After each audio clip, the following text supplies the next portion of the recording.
askan wi dañuy dem ba carte njaayum carte mi ñu transformé ko en référendum Diomaye dana woon day organiser référendum ana référendum ba léegi référendum bi ñun ñoo koy organiser njaayum carte mi référendum la boo gisee ma taxaw ci njaayum carte yi man ku ma saaga man la baal naa la ku ma nekkaa ñu xeex man la xeexuma samay cocktail molotov sànni naa ko bu yàgg man njaayum carte mi référendum la ci man may woo diaspora bi daan dañuy manifester dama leen di woo yéen diaspora bi ngeen sponsoriser sénégalais yi y a 65 000 électeurs en France à peu près 40 000 électeurs en Italie 25-30 000 électeurs en Espagne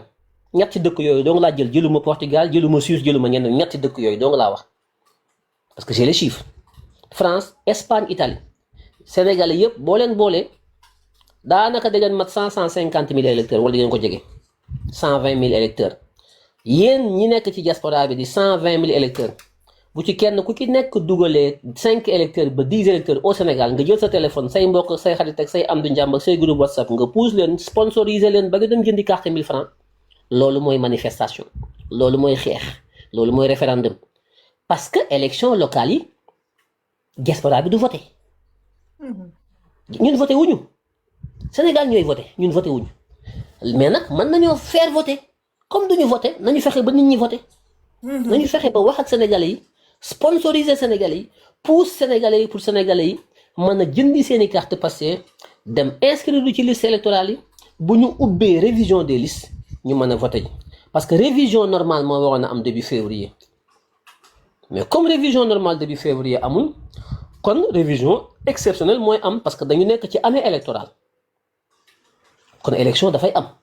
parce que bu élection dul woon am révision normale mooy am début février fin juin juillet mais amul donc révision ubbi liste yi dina am par force heure bi waroon naa fekk ñu ubbi ko ñu am 3 mois pour mën a def la révision Diomaye defu ko jëlu décret bi lim nar a def mooy délai de révision bi la nar a wàññi au lieu mu def ko 3 mois pour la révision des listes mu def ko 1 mois su ko defee 1 mois nag dina xat ci engouement beeg ndaw ñeeg njaayum carte mi ñu jaay carte ñëpp bëgg a jëm inscrire ji pour dégg nga maam xeex ak moom ci élection locale yi loolu la Diomaye xam Diomaye dafa xam ne bu ñu ubbee liste yi suñu ay ndaw ñooy dem bindu ci moo tax mu ne du mu teel a jël décret bi pour ubbi liste yi damay bàyyi ba nga xam ne sës naa ba benn weer des ci ma koy soog a ubbi nga xam ne bala ñoo yeewul weer bi jeex ma tëjaat parce que ñun dañoo am parti bi déployé wu ci Sénégal gépp diaspora bi ñu dem élection demate élection am nañ une machine électorale Diomaye amaguñ dara moom tey da doon ngénte dafa tudd tey waaye ngénteegul réew ñu nag réew ñu fas réew ñu dara tey da doon tudd rek waaye nee na ngénteegul waaw ku ngénteegul moo tax mënagul a dem élection déployé gul soo dispositif tabagul kenn xamuñu parti bi kan moo ci kii ak kan moo ci kenn ndax bis buñ tuddee parti bi ba commencé joxe poste yi parti ba tas parti bii may wax kiiraay man maa leen ko wax fi jël muus la day tas da ngeen gis ñu bari ñu génn gedd xuloog moom wëlbatiku na àndatuñu ak moom téye seeni mouvement seeni parti taxaw fële parce que ñoom ñëpp dañoo ñëw ay bukki yu bëgg ay seel lañu te ñoom ñëpp kenn mënu leen a jox ay ndombay tànk duñ ko ca am nii ci parti bi nii ci gouvernement bi ñu bari daal di dem seen yoon mais ndokk ñun suñu yoon nekkul ci seeni mbir may wax na ñun Sénégalais yi notamment la diaspora nañu taxaw temm nekk ay grands électeurs woote Sénégal dugg ci groupe WhatsApp yi jàppale nit ñi fexe ba ñu massifier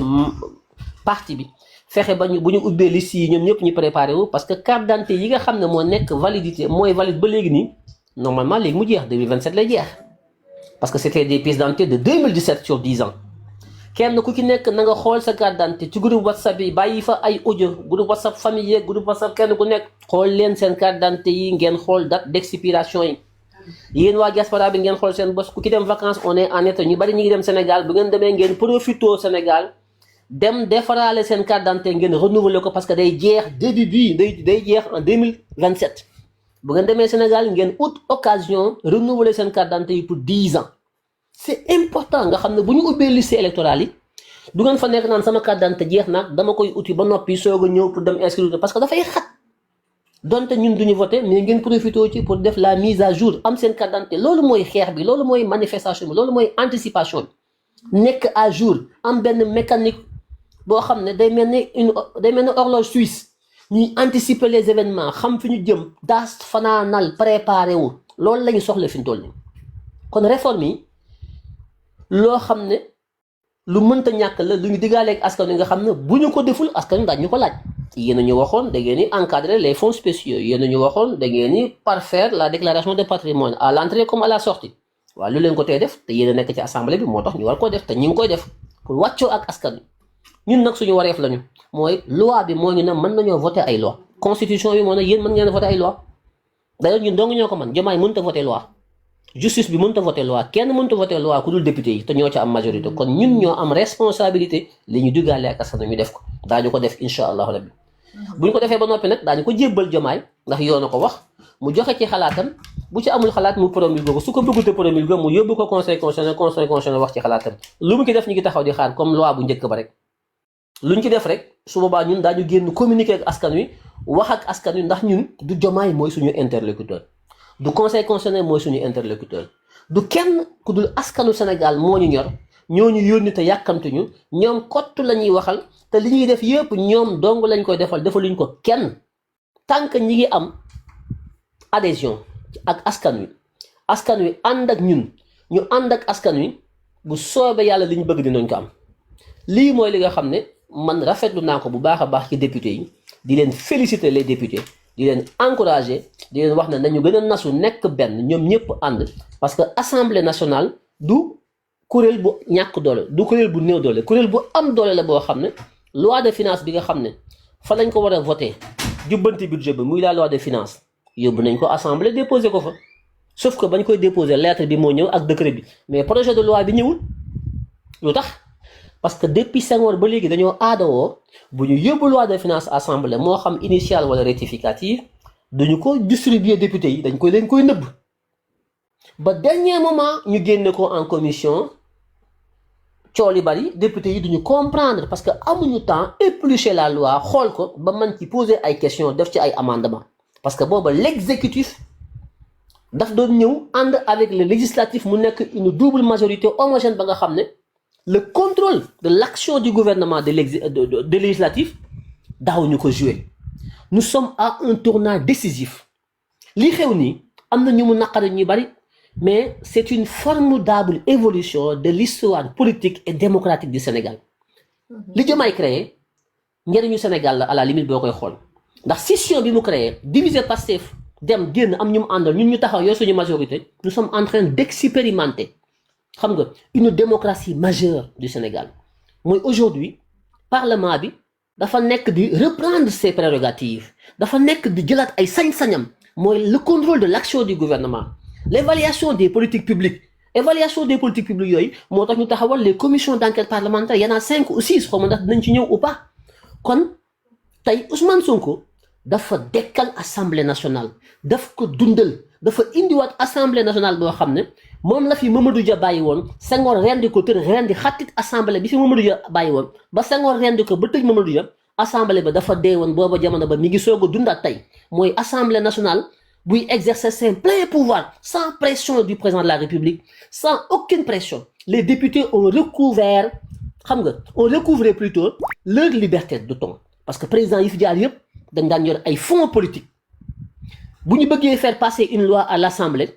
donte ñoo am majorité dañuy neexal seen député yi di leen jox ay oto di leen may ay 5 millions ay 10 millions di guerre député yi ngir que bu loi de finances ñëwee wala yenn loi yi ñu gëmm voté ko duñ fa sax nekk di xool ndax c'est baax njëriñu askan wi la ou pas donc fonds politique yi dañ ko daan utiliser pour corrompre des députés yoo xam ne donte yéen a bokk parti pour ñu voter la loi yi gëmm parce que on a besoin d'une assemblée léegi loolu amatu ci on a une assemblée souveraine une assemblée de plein pouvoir une assemblée buy def liggéeyam te Diomaye mënu ki dara conseil constitutionnel mënu ki dara kenn mënu ki dara lii la askan yu bëgg te lii nag moo li nga xam ne moo correspondre ak li nga xam ne moom la Montesquieu dans l'esprit des lois jàngale woon ñu ñëpp ñu jàng ko muy xam nga que le pouvoir arrête le pouvoir la séparation des pouvoirs kenn ku nekk def si liggéey bu Diomaye defee li mu war a def assemblée bi def li mu war a def justice bi def li mu war a def askanu Sénégal day gis boppam ci ni ñuy gérer réew mi parce que kenn du noot sa morom kenn du yéeg sa kaw kenn xeex du am les institutions fonctionnent régulièrement et normalement donc crise institutionnelle amu fi l'Assemblée est dans ses prérogatives donc ñaari proposition de loi yooyu lu mënta ñàkk la lu bokk ci programme bi taxoon ñu falu la donte am na plus de 3 ou 4 commission d'enquête parlementaire yu dolli ko xam naa dama ci bañ a dugg muy gën a gudd buñ ci waree waxaat dinaa ki dellu si kon ma daaneel foofu delloo kàddu gi di wax ne lu ma rafetlu la di leen encouragé ñoom ñëpp di wax ne nañ ko gën a divulguer faram fàcce ko ba mu dugg ci askan wi suñu mbokki kaw gi ñëpp xam li xew ci réew mi parce que léegi kenn nelawatul ñëpp xam li xew ñun patriotes yi Diomaye du suñu interlocuteur